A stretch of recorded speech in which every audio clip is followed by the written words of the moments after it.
Hello, everyone. Thank you all for joining us today for our Creating an Effective Vendor Document Collection Process webinar. My name is Abby Clark, and I will be your host. On your screen, you should see multiple widgets that you can use, including Ask Question, Media Player, Slides, Related Content, Speaker Bio, Request Demo, and Help. If you're not familiar with our webinars, all the widget boxes are resizable and movable, so feel free to move them around to maximize your screen space. At the bottom of your screen in the toolbar are icon buttons you can use to show and hide those widgets. You can expand your slide area or maximize it to full screen by clicking on the arrows in the top right corner of that widget. If you experience any issues or have technical questions, you can use the Help widget or submit them along with any other questions through the Ask Question widget. Don't worry, we do capture all questions throughout the session. We will be answering some during the webcast, but those that we do not have a chance to answer live, we will address with you via email. Today's live session is eligible for 1 CPE credit. If you wish to receive this credit, please remember to answer all of the polling questions that will appear on your screen during today's presentation. You will also be sent a follow-up survey link 24 hours after the live session that will need to be completed as well in order to receive the CPE credit. With us today, we have Hillary Jewhurst, VenMinder's Head of Third-Party Risk, Education, and Advocacy. She will discuss the basics of due diligence and cover the document collection process. Hillary will also walk through the information and documents you should gather based on the product or service type and risk level, and share strategies to use when you can't get the necessary documentation. You'll also see a link to a copy of today's slide deck, a link to our website, a link to our samples library, links to our due diligence checklist for low, moderate, and high-risk vendors, our 10 tips for collecting vendor due diligence documents infographic, our fourth-party due diligence questions, what to ask your third-party infographic, as well as a link to our library of additional resources, all within the related content widget. With that being said, I would like to hand it over to Hillary. Hillary, the floor is yours. Well, welcome everyone to today's webinar where we are going to start off just really looking at where vendor document collection really fits into the whole due diligence process. And then we're going to dive into some strategies for effective document collection. We're also going to talk about some of the challenges and some of the workarounds and solutions you might want to use there. And then we'll wrap up with some key takeaways. So let's get started. Now, in all of our webinars, we usually like to show the third-party risk management lifecycle. And this one is no different because we want to point out for you where due diligence fits in to the lifecycle. So it is one of the first activities that we do during onboarding for all new engagements when we're ready to start using that vendor for the very first time.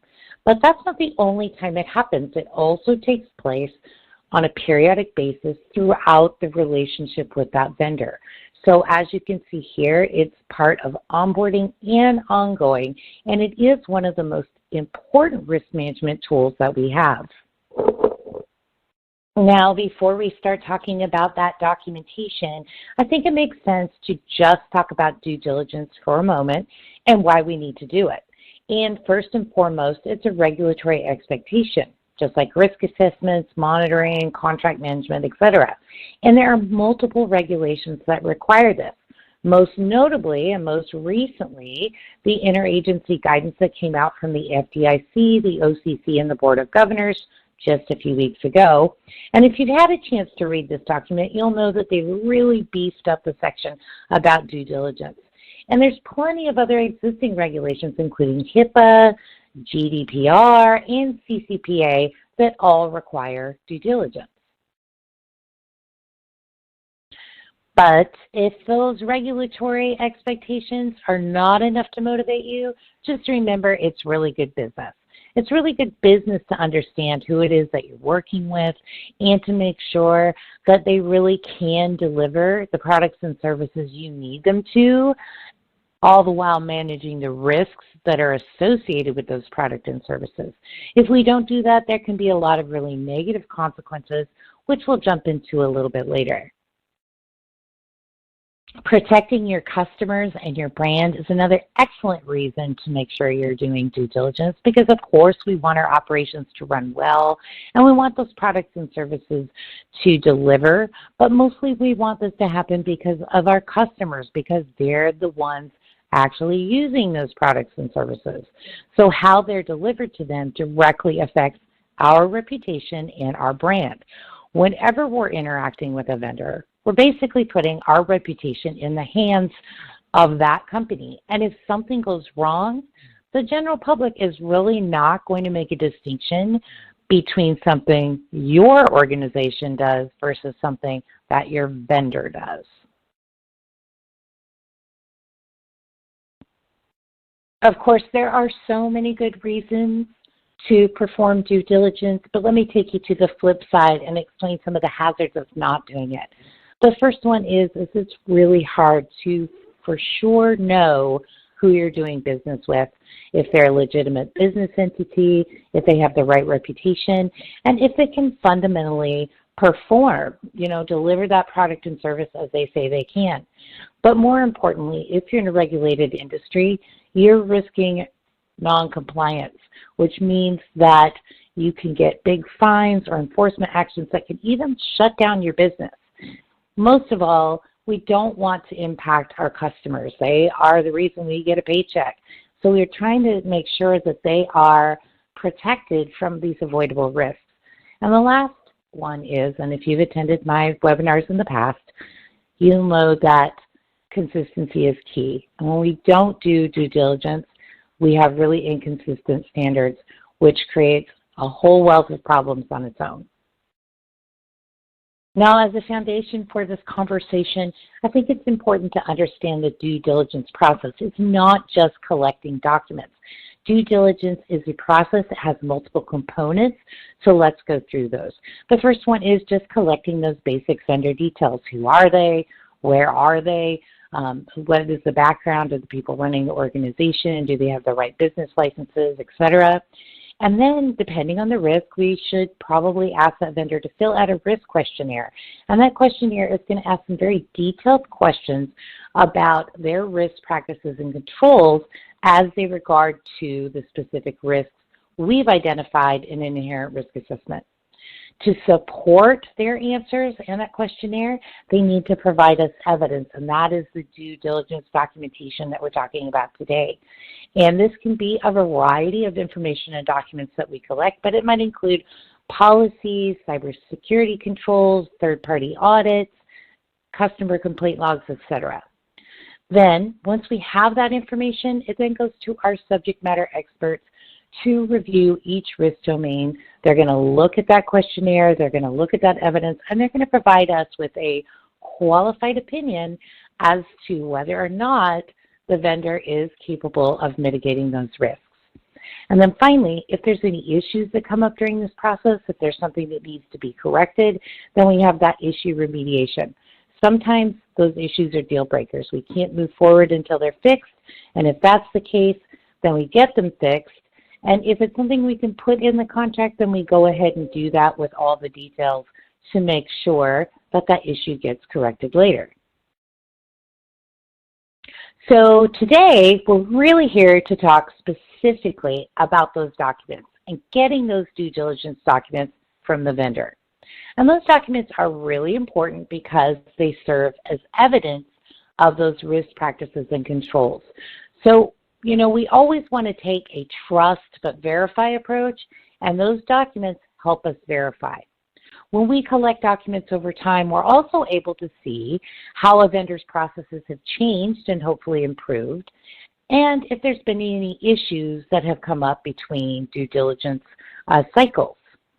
Certain documents like policies can also really help us prove that the vendor has the right governance and oversight structures in place. Now, one more thing before we jump in on how to get those documents, we have to think about a few things. The first one is that we need to understand the risk of that engagement first, because that risk rating or level, that's going to inform us about the types of documents we should be collecting, but also about how much due diligence we actually need to do. So the higher the risk, the more robust our due diligence should be. And with those critical vendors, they need to get the absolute most thorough due diligence. Now, those documents aren't only evidence for us when we're reviewing a vendor, but they also serve as evidence for our program that we're actually in compliance and doing what we say we're going to do. As such, it's super important to keep those documents very well organized and easily accessible because they're often requested during audits and regulatory exams. Now, one more thing to keep in mind about these documents is that they should be formal business documents. We need to meet certain standards. So, for example, we don't really want to see something that's been written on the back of a napkin or just casual notes or emails. Business documents should be professional, right? They should be basic standards, be concise, clear, and accurate, free from errors. And they should also be relevant, right? So when we're going out and we're asking the vendor for something, it should be relevant to the risks that are presented. Because if you start asking for documents that aren't really relevant, vendors can get pretty prickly. So for example, if you are working with a technology provider, we do want to see their cybersecurity risk controls and practices. But it may not make any sense to ask them for a customer complaint log if they don't deal with customers. I really want to stress these points because how you go out and approach your vendors right from the get-go can make a difference. We also want to make sure that the documentation that's provided to us is comprehensive enough to cover the subject matter that we need to review. We shouldn't really have to keep asking for follow-ups and more follow-ups because the data is insufficient. The other thing is we need to make sure the documents are timely, that they've been created and presented in a relatively recent fashion. If we're looking at something that's 5 or 6 years old, that's probably too old for due diligence. We'll talk about that a little bit later in the presentation. But before we go all into that, let's jump into our first poll question. Abby? And this brings us to the first poll question of the day. You should see the poll question now in the slides area. If you have any issues, please feel free to send us a message using the Ask Question widget, and we will be happy to assist. As a reminder, if you wish to receive the CPE credit for today's session, you must answer all poll questions and be in attendance for the entire live session. And this poll question is, how often do you perform due diligence on third parties? Only prior to the contract being signed, annually, periodically based on risk, periodically based on workload, you do not perform due diligence, or you're not sure. And Hillary, it looks like right now we have some time to answer one of the questions that has come in so far from the audience. So let's do it. Awesome. And that question is, do the regulators have a standard list of documents they expect you to collect? Generally, no, they don't. The regulators tend to make things specific enough to give you an idea about what you're doing, but not so specific that you have a checklist or anything. So generally speaking, you will get general categories that you should be looking at for due diligence. And of course, the documents you collect are going to depend on the product or service and the risk in the actual vendor engagement. So nope, sorry, no official list. I hope that helps.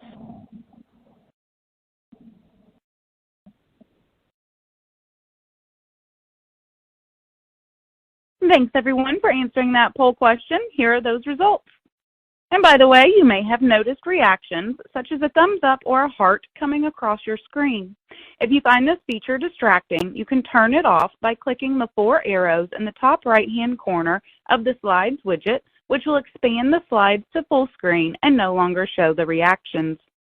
Before we move on, in the Related Content widget, you'll find a helpful resource to reference, our 10 tips for collecting vendor due diligence documents infographic.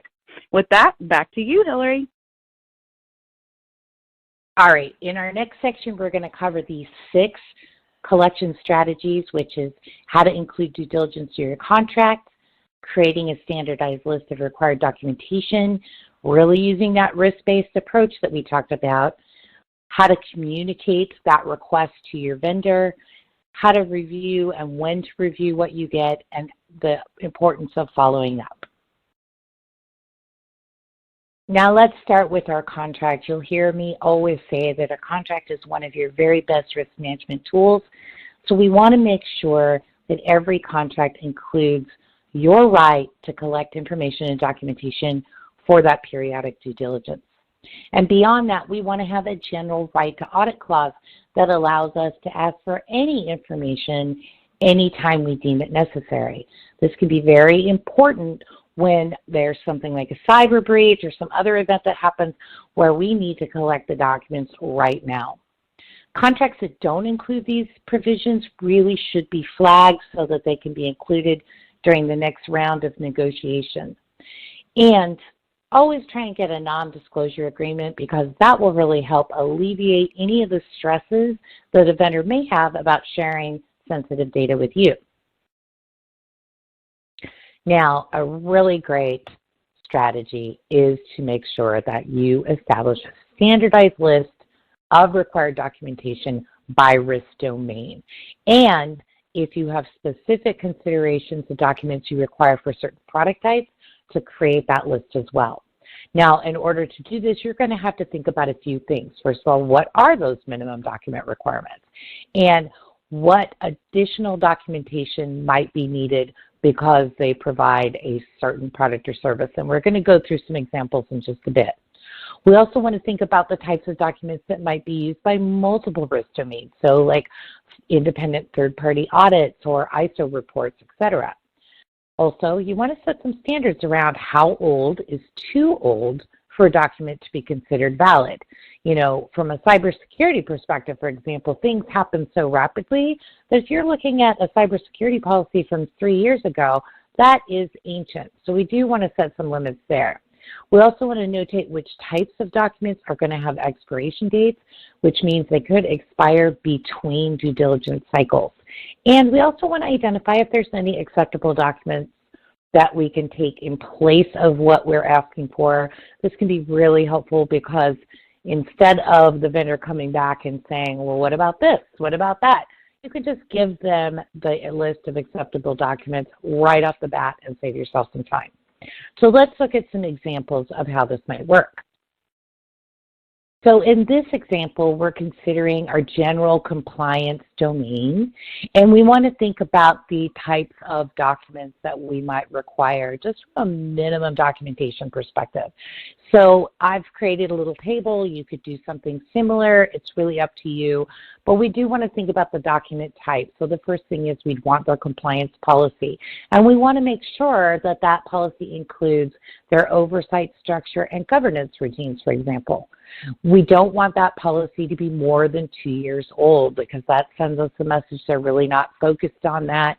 And if, for example, the policy is more than 2 years old, well, then we want to know what their regular schedule for updating their policies is and what the next policy review date is for that specific compliance policy. We'd also want to look at employee compliance training, right? So what courses are they requiring their employees to take, and what evidence do they have that there has been successful completion?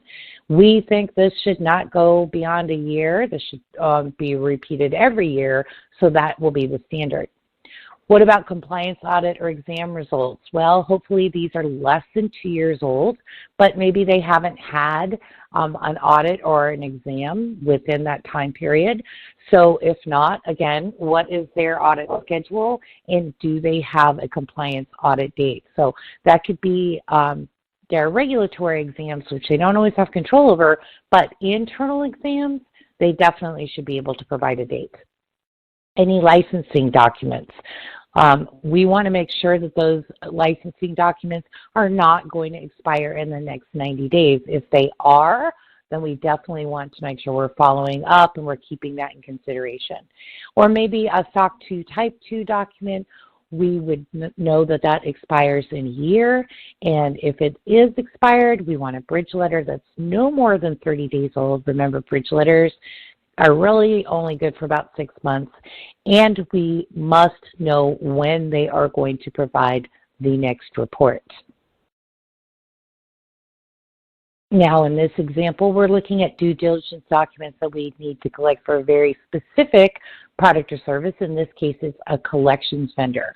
So we would want to look at our normal documents, so all those compliance documents, plus we want to look at things like customer complaint logs. We want to make sure that they have measured and an acceptable issue resolution rate. We want to look at any issue remediation planning for open issues, and we should have at least 2 years of reporting, okay?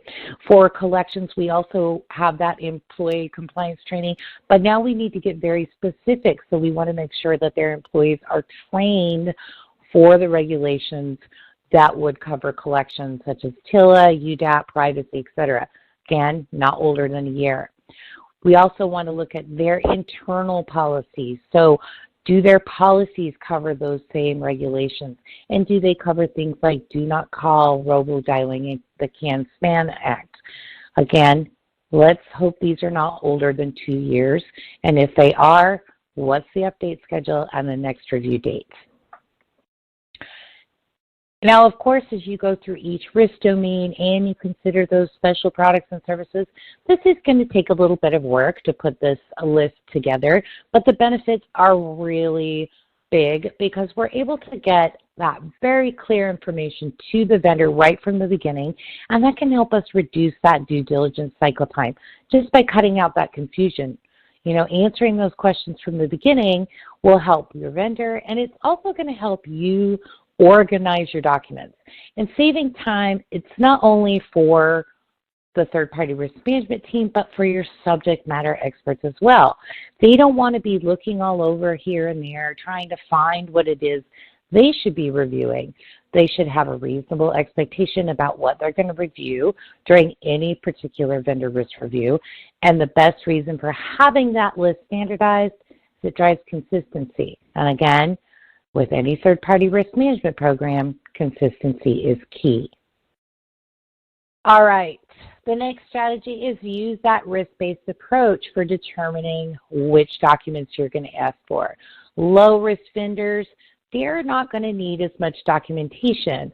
In contrast, those high-risk and those critical, they're going to need your very most robust and thorough due diligence, which means typically collecting a lot more information and a lot of documents.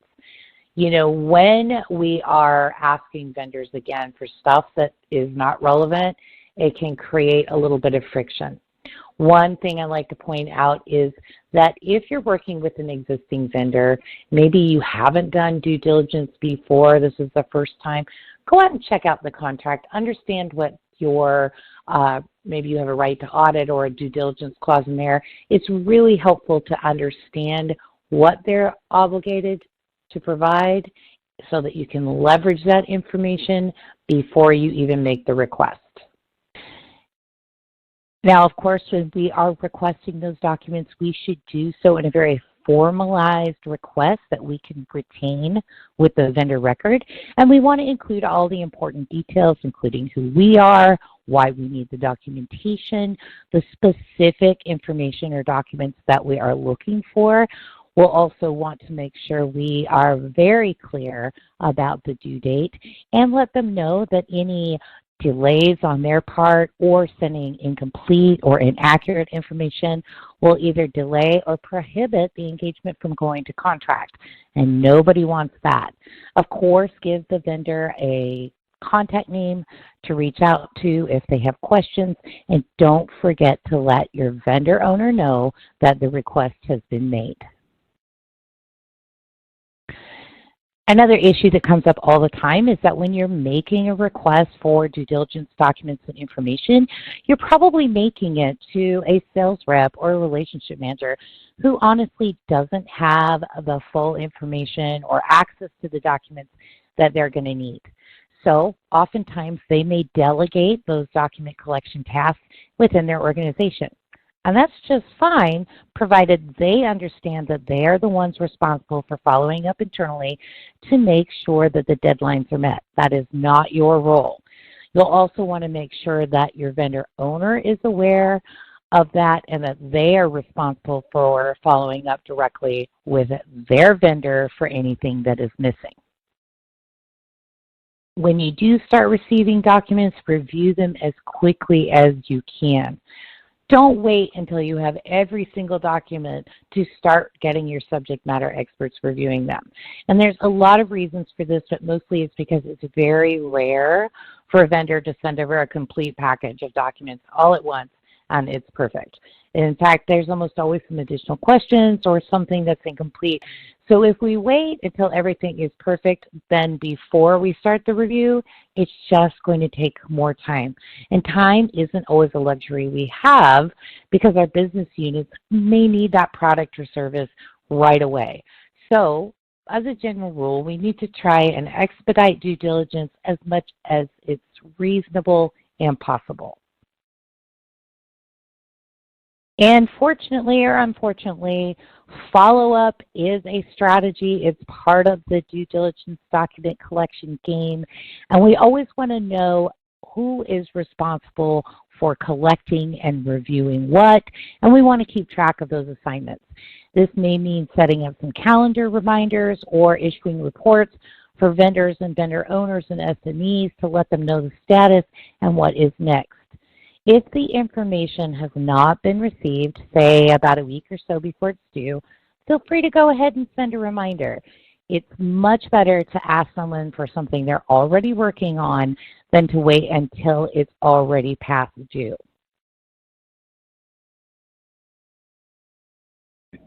Our second poll question of the day is, does your organization have a standardized list of required due diligence documents by risk domain? Yes, no, or you're not sure? And Hillary, I have another question here that I think we can go ahead and answer. All right. Wonderful. And that question is, our vendor wants to amend our audit clause to say that we can only collect information once a year with their permission and 60 days notice. Is that normal? I don't know if it's normal. I mean, vendors will try to make amendments to contracts just to, provide a benefit or a little bit more leverage for themselves. But keep in mind that a right to audit clause is really built to make sure that you can get information anytime you need it and when you request it. So if they want to amend this to just limit that window, and let's say something comes up that's really important, you need additional information outside that window, maybe they'll even still make you wait 60 days. That kind of defeats the purpose. So whenever possible, and believe me, there are times when it's not possible to really negotiate these things, but whenever possible, just make your right to audit clause very specific that you have the right to any information you need when you need it. I hope that helps.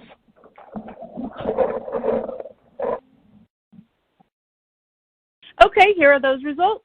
Thanks again, everyone, for taking the time to answer the poll. I would like to quickly direct your attention to the related content widget where you will find our due diligence checklist for low, moderate, and high-risk vendors. This handy high-level overview outlines what to collect on your vendors based on their risk level. Okay, Hillary, let's continue with the presentation. All right, we're going to spend some time looking at examples of the types of information and documents we need to collect based on risk level. So what we're going to start with is the baseline documents or information to collect. We want to start with that mutual non-disclosure agreement. Remember, this isn't going to be necessary for, say, your florist or the guy who brings the donuts, but in any cases where you're expecting the vendor to share something with you, it's a good idea to have one in place. But we need to get all their basic information, their legal name, their address, any physical locations, which would include a photograph of that location. Google Earth is great for that. We want to see where they're incorporated, and we want to see that they have legal articles of incorporation or a business license. We can do that through a Secretary of State check. We do want to do those OFAC and PEP checks, and let me tell you, these are really more relevant than ever because we have so many sanctions going on for the Russia-Ukraine war, for example. We want to make sure that the vendors are not involved in any of that. We want to understand if they have any specialized certifications or licenses. You know, are they PCI certified, ISO certified? You know, do they have a license to practice law, whatever it may be.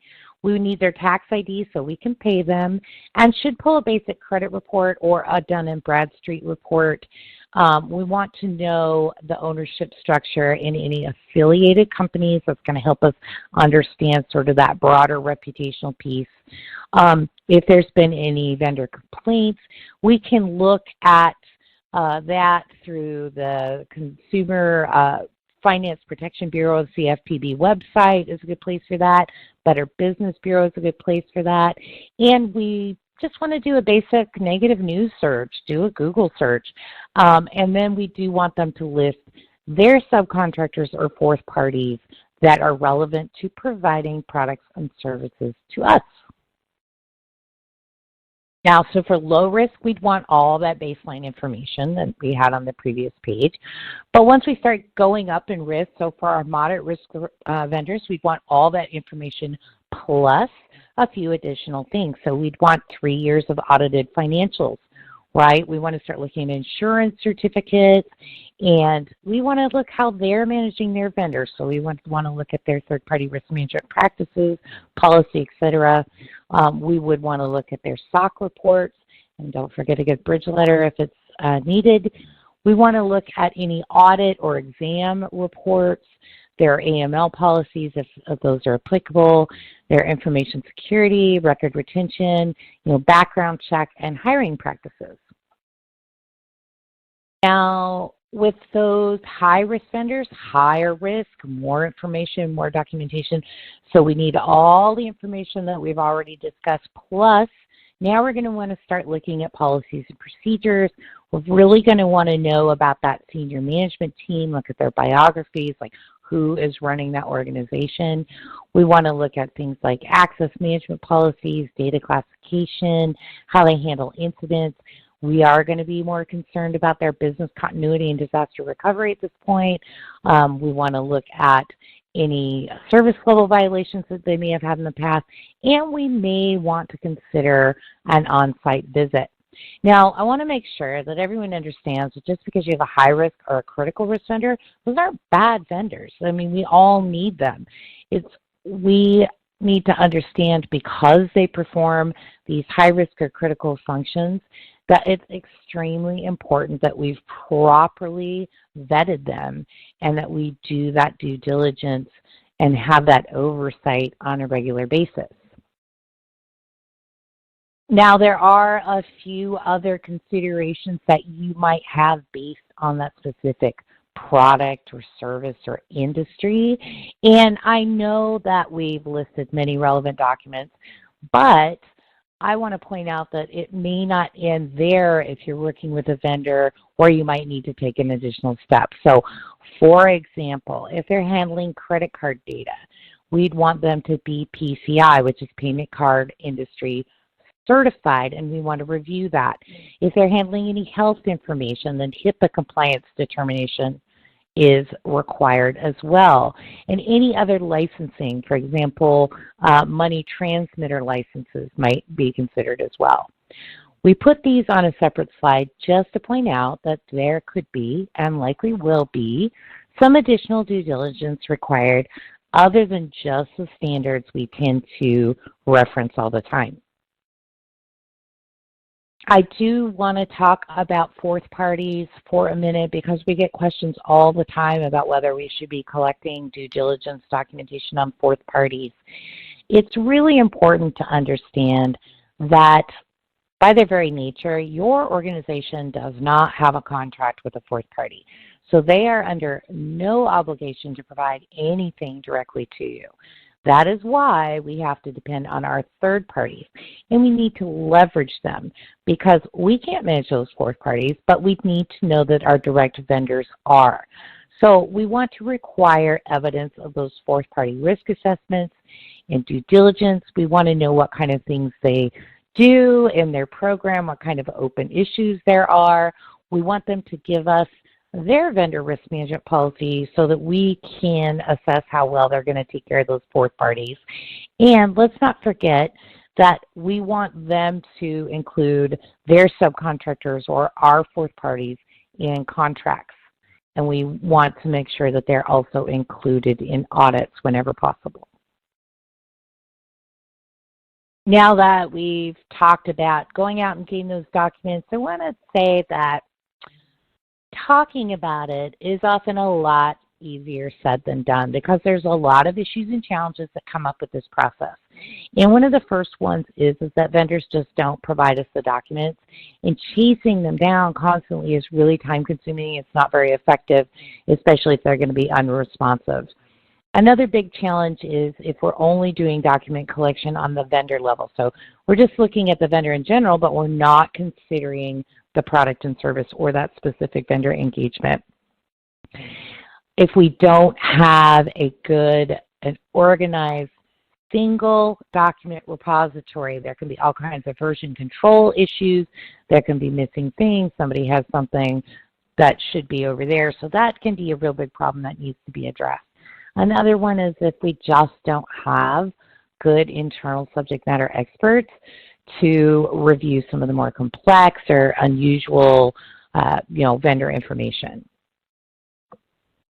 All right, let's start with the big one. This one happens all the time. We get questions about it all the time, and this is when a really big vendor is just not even responding to your due diligence request. And I know this is not uncommon, but there are a couple of reasons to consider why these large vendors don't actually respond. And it's not just because they're so big they don't have to, but in many ways it's because they just have too many customers. It's really hard for them to respond to every questionnaire and request effectively.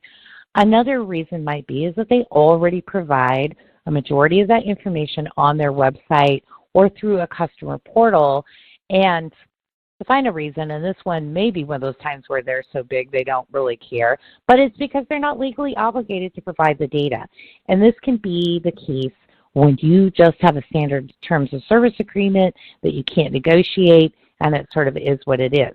But just because a vendor doesn't give you anything doesn't mean you're off the hook to conduct due diligence, because your auditors and examiners are going to expect that you did put some effort into validating the safety and security of those vendors, especially those big vendors, those high risk and critical ones. Remember, something is always better than nothing, and if you cannot get something for some reason, or what you get is insufficient, make sure you document that. And in some cases, like if say it's for a critical vendor, you're going to want to make an official request for an exception or a risk approval, because that way your auditors and examiners will come in, they'll see that you tried, you were not able to do it, you're being transparent, and that your senior leadership is aware and made the decision to move forward.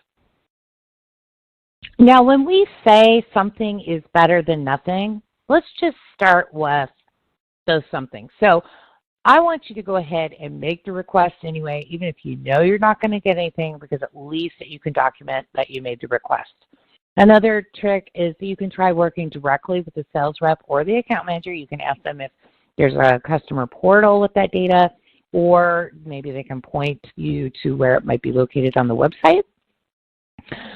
Looking at the website yourself, you can do Google searches using certain terms like we've listed here. You would be surprised about how much you really can get with these large companies that can be very useful to substantiate your due diligence efforts. Remember, public companies always have to disclose audited financials on their 10K reports, and if nothing else, you can consider using one of these vendor risk alert or monitoring services. A lot of them offer like a single report or on a vendor, based on whatever their methodology is to make that assessment. You do need to understand that up front, but they can also be very valuable resources when you can't get the right due diligence. So if a vendor can't or won't provide you the requested documentation or information, ask them to put their rationale in writing for you and then save that as evidence with the vendor record.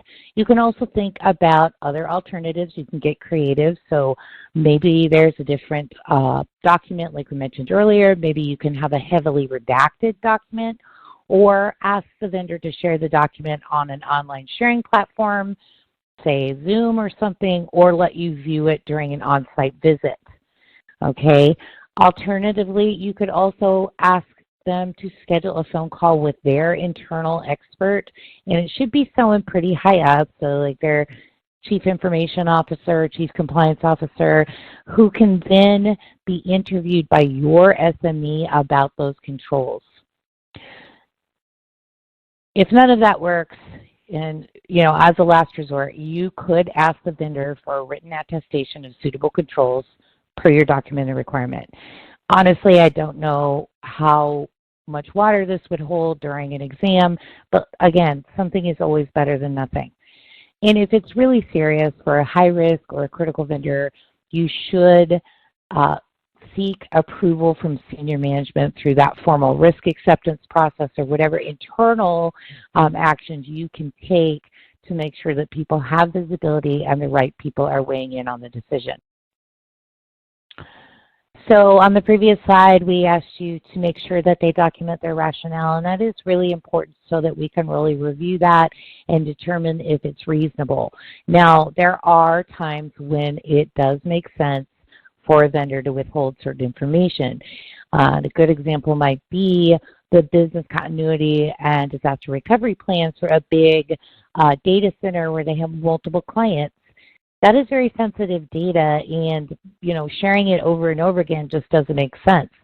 But most of the time, we need to really dive deeper. Like, are they just giving us a vague reason, like, hey, that's not what we do, that's not our business practice, or that our other clients never asked for it, so neither should you?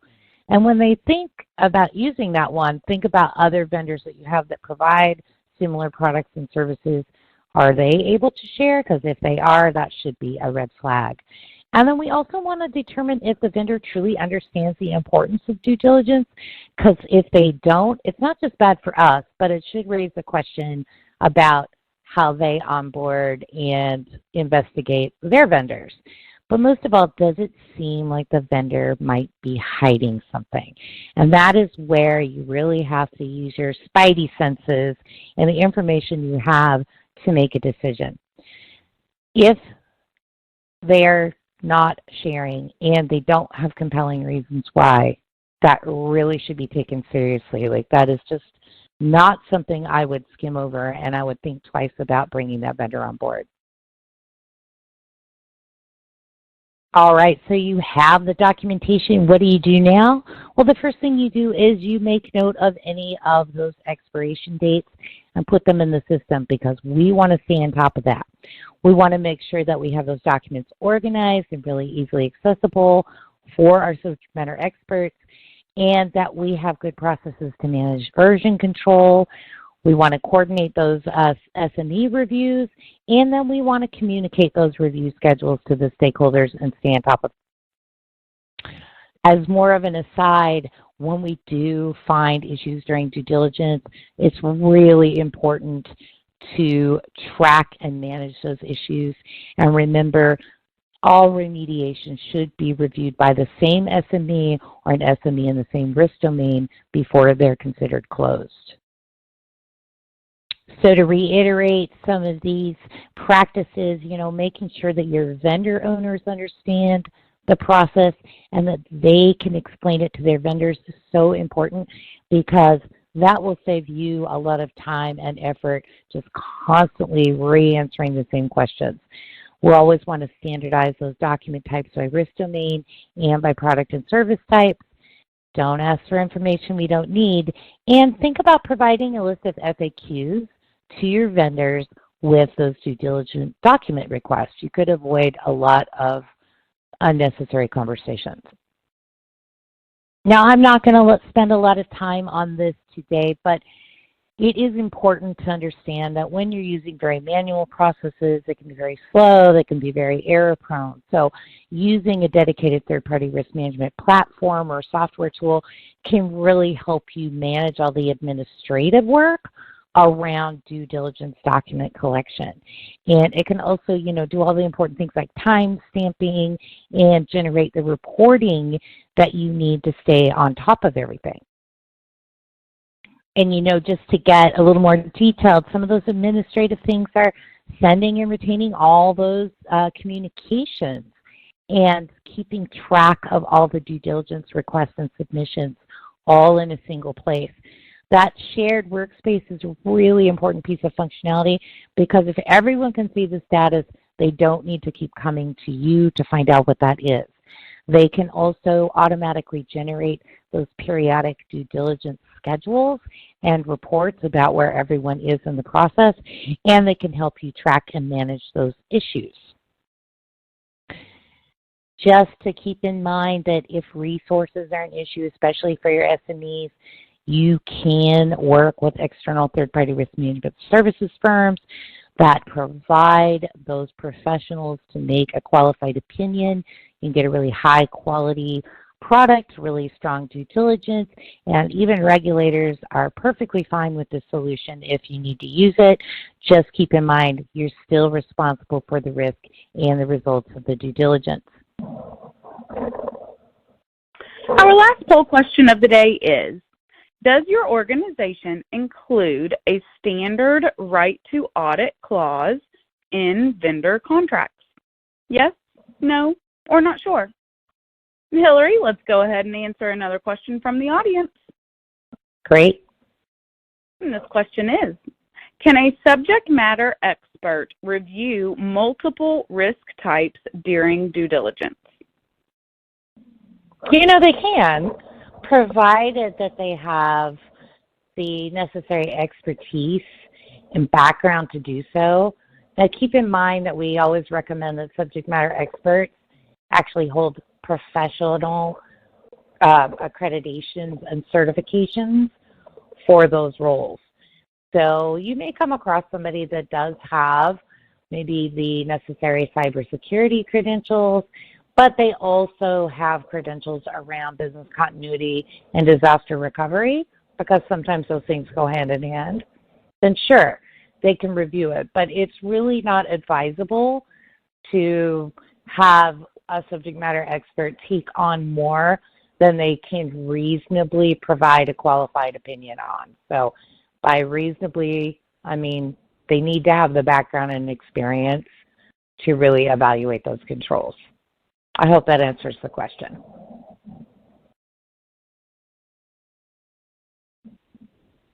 Great. Thanks so much, Hillary. We do have just a couple seconds left on that open poll, so everyone please feel free to go ahead and get those answers submitted.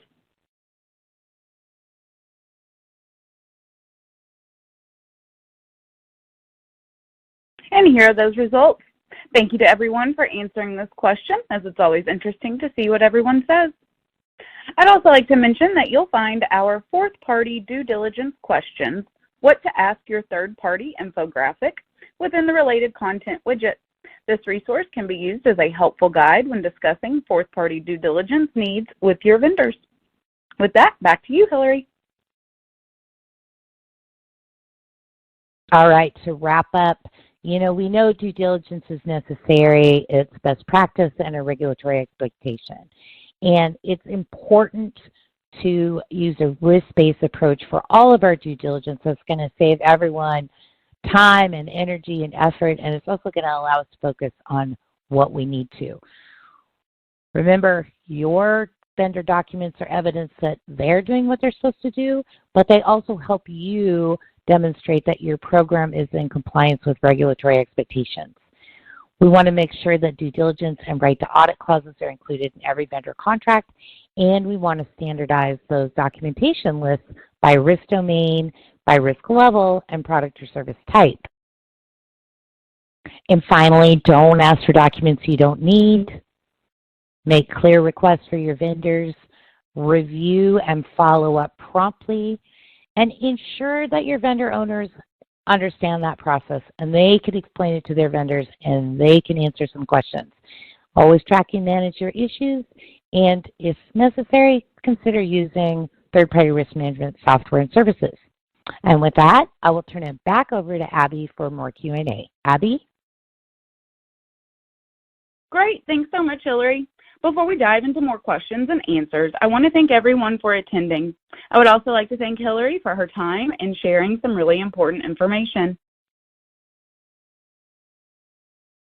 On your screen now, you will see our upcoming webinars.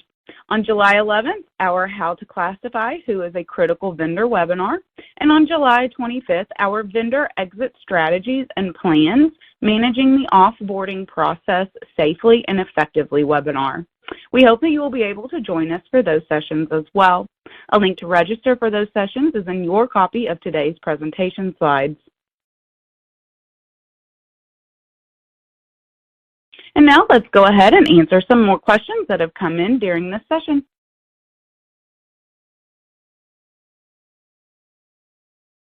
Okay, Hillary, the next question here is, does the new interagency guidance require more document collection than before?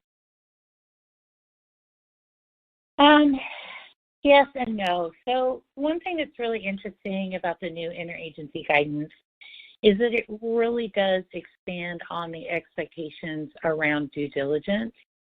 And so because of that, it is likely that if you have not been collecting certain documents before or including certain areas of due diligence in your process, that you're going to need to start doing that.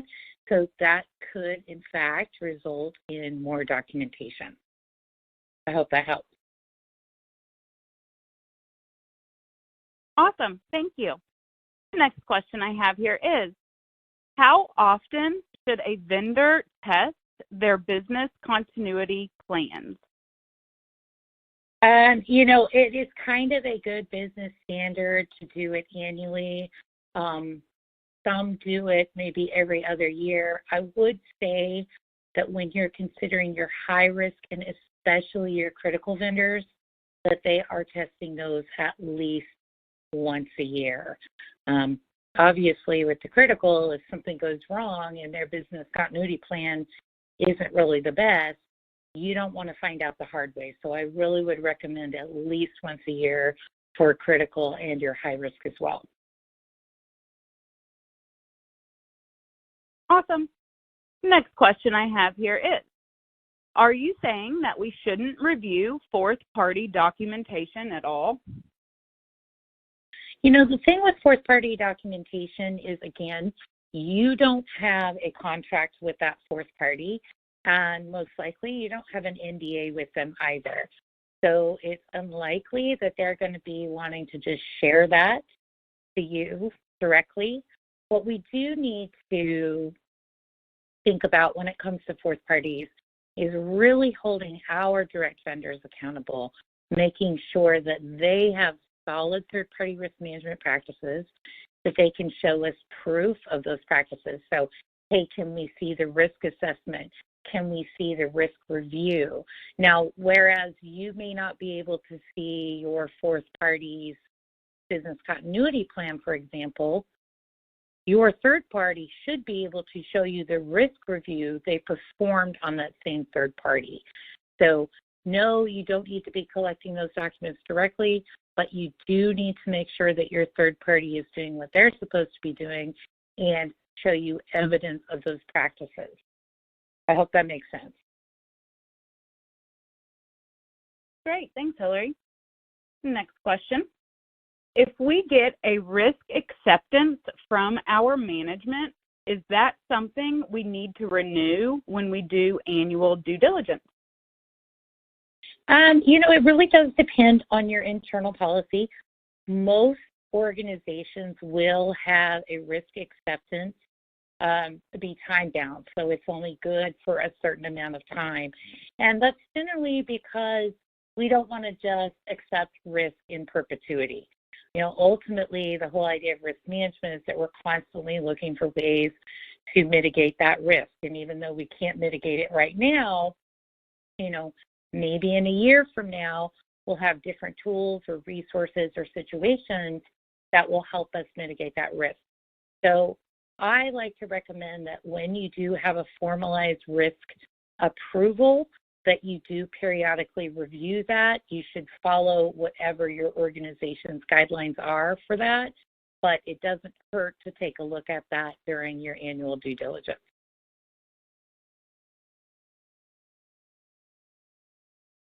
Great. Thanks, Hillary. Next question I have here is, when would a vendor relationship not require due diligence? Well, I think every vendor relationship requires at least some level of due diligence. If you remember back to sort of our process of due diligence slide, the very first part of due diligence is just getting that basic information. And I think for a lot of our very low risk vendors, that's kind of where we stop. We're not going to send them a due diligence questionnaire. We're not going to be asking them for documentation. Basically, we want to know they're a legitimate business. We want to know they have some sort of insurance, and that they're not on any OFAC list. So I think every third-party relationship requires at least some level of due diligence. How much depends on the risk in the relationship. Perfect. Next question here is, how can I know if a vendor is HIPAA compliant?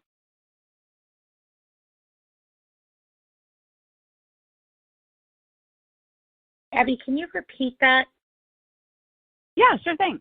How can I know if a vendor is HIPAA compliant? Oh, okay, great.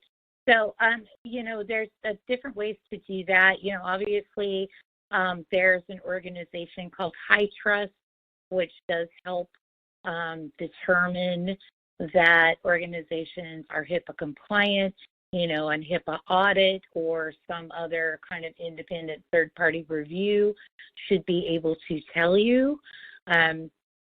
Just like, any other kinds of certifications, they should be able to present the information that demonstrates that they are compliant. Now, assuming they don't have either of those things, or any of those things rather, you could potentially go through the HIPAA regulations and ask for documentation for each kind of subsection. But ultimately, if they have a high trust certification, that's usually best.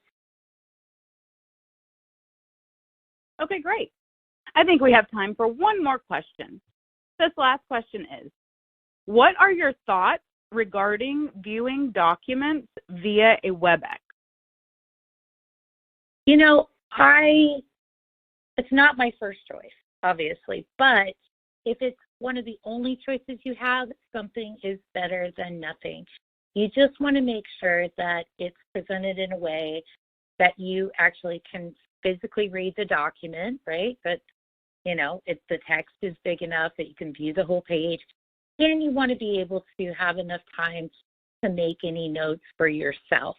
Obviously, when we're doing sort of that virtual view, it's really frowned upon to do things like screenshots.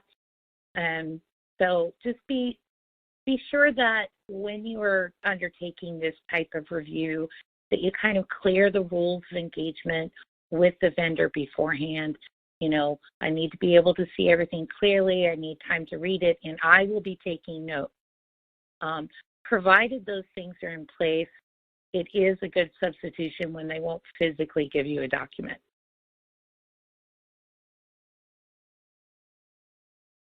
Awesome. Thanks, Hillary. Unfortunately, that is all of the time we have left for questions today.